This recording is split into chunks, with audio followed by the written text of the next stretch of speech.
So hello, my name's Rob and this is Cattle Rabbit Scale Model Studios, and in this video, well, I kind of just wanted to make and paint something.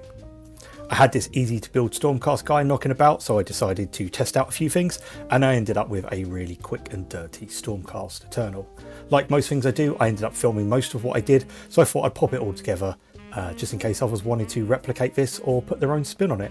It was super fun. It only took about an hour to do and I ended up using about 8 paints in general.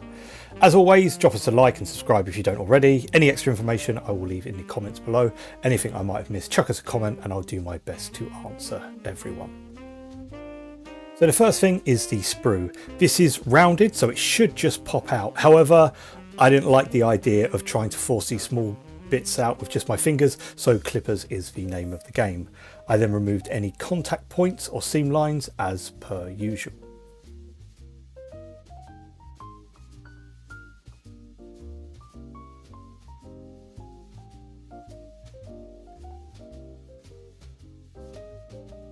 Now it's time to get the tools out.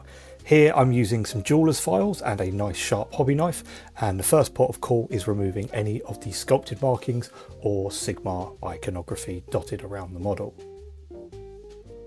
On the shoulder pads, this was pretty easy. I just took my coarse file and followed the shape of the shoulder pads until they were nice and smooth.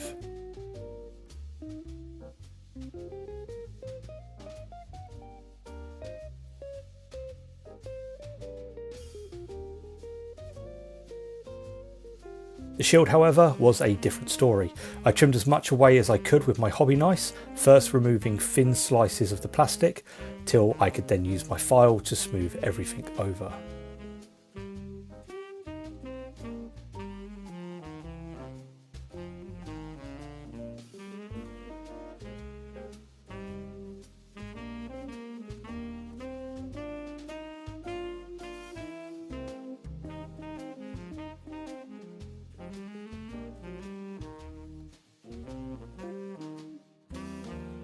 I also really liked this small channel that was left, so I decided to run my knife into the gap to make it a bit more prominent.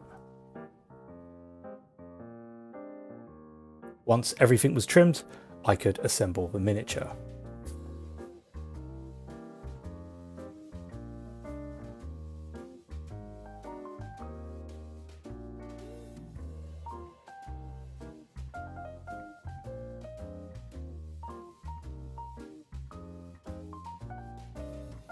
And now it's time to fully assemble the miniature.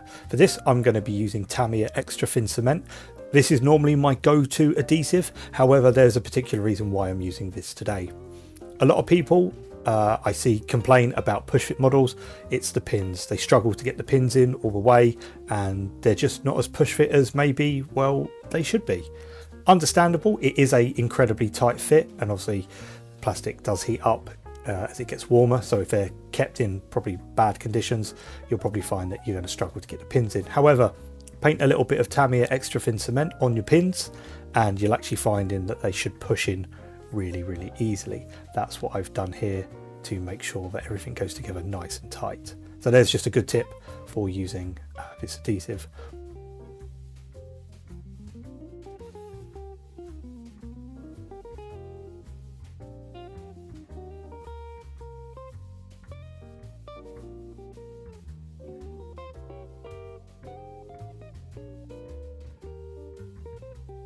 Now for the painting. I sprayed my guy with leadbelcher spray and then I painted the shoulder pads and any armour parts I wanted to be green with elysium green.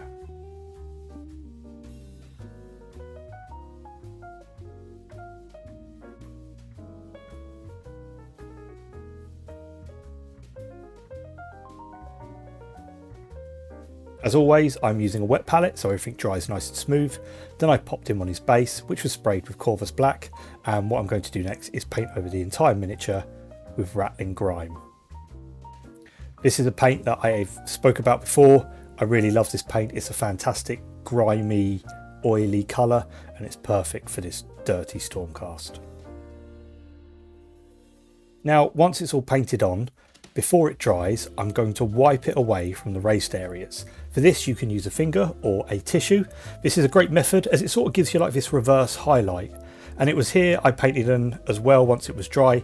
any additional colours. Brown for the belt, ushabti bone for the scroll and shield, some gold for his buckle. You can go as much or as little as you want. Just remember, more colours will take longer if you're going for speed, as it's just another step to do.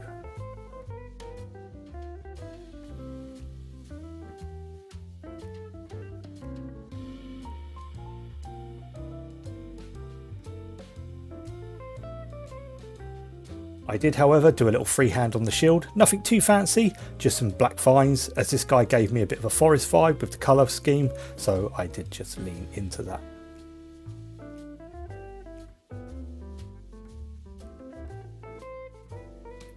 I then once again reapplied ratling grime, once again wiped it off with my finger. Once it was dry, it was job done. This guy took me about an hour in total, although I did speed up some of my drying times with a quick blast from the hairdryer, so there we have it, a quick and dirty Stormcast. Really easy to do. I'll list all the colours below. Like I said, I think it was about 8, and that's including the primer I use for a spray as well. Also, before I go, I just wanted to say thank you to my Patreons, Joshua, Value and Finley. I do always forget to mention I have a Patreon. There's one tier and I use it more like a tip jar, although I will be running giveaways on it in the future. My stance is information should always be free, and to teach someone something should really never cost anything. So I tend to not incentivize people getting more knowledge than someone else.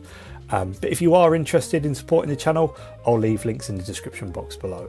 But that's it for me in this one. Quick and dirty, just the way we like it. I'll see you all next time. God bless and take care.